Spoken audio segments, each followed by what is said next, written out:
Hard Rocks, Gary Powell. Thank you very much. Wisdom comes from bad decisions. In the summer of '79, I was the head counselor at a boys' camp for sailing. Towards the end of the summer, after about 6 weeks of instruction, I thought the kids were ready to take the Lightning, our 19-foot sailboat, out and sail it by themselves without me. Now, I put my best, oldest student on this boat. I also put the junior associate instructor, Jimmy, with it on it, and 2 other kids. I was going to be in a small outboard motor. It's a standard aluminum thing with an 8-horse. And I brought my camera because it was a beautiful day for sailing. The kids put up the sails, sailed out the bay. It was beautiful. No problems. Light wind, maybe 5 knots, sun's out. They sailed to one end of the bay, and I thought, this is going to be great.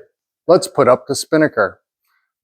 Lightnings have 3 sails, a main, a jib, and a spinnaker. And a spinnaker is a triangular sail that goes out in front like a kite. It's used for going downwind. And it's usually for experienced sailors. But on a light day like this, it should be no problem. They hoisted it up, cleated off the lines on the guy and the sheet, sailed to the other end of the lake, dropped it. It was perfect. They knew what they were doing. I had in my vision that perhaps I should have the kids sail into camp. This would be gorgeous. The kids would come in, the sail would drop, the head instructor has instructed his students so well, they'd come up to the dock and things would be perfect. What could go wrong? Well, everything. So the kids went off to the other end of the lake again, hoisted the spinnaker, and it was good. They start sailing towards the bay where the camp is located.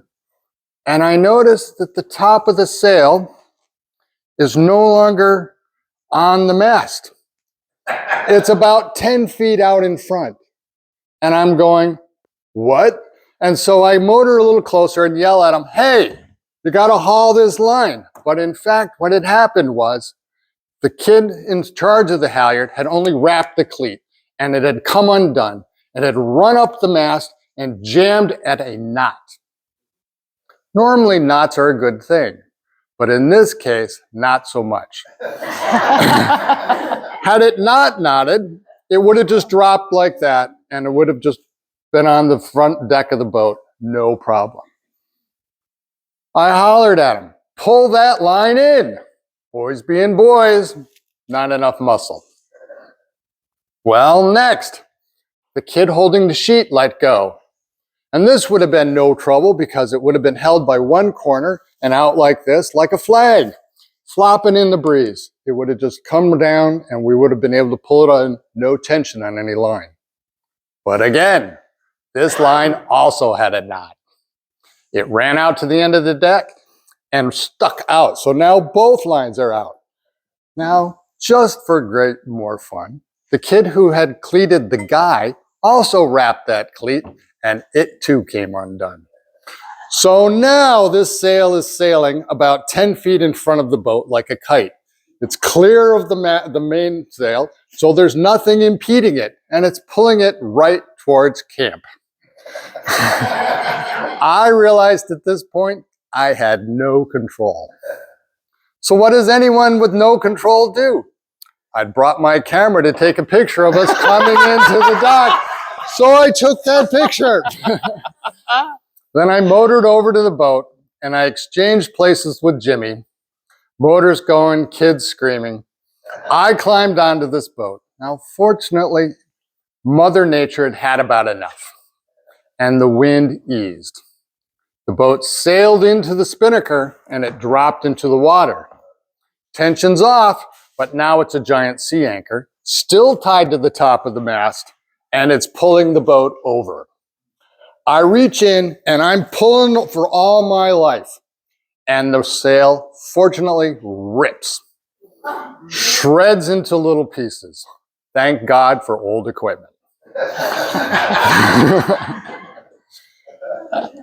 I clean up the mess, put the sail shreds in the boat, motion for Jimmy to come over and give us a tow, and we tow into the camp. I spot someone on the dock. It's the head counselor. I'm in for it. My visions have turned to being flogged at the mast and tossed in the bay. Fortunately, he did not yell at me for destroying the equipment. He knew the sail was old. That sail could have ripped for anything. However, he chewed me out for putting the kids at risk. I should have been on that boat. I should not have trusted a junior person to take something that was more risky than necessary.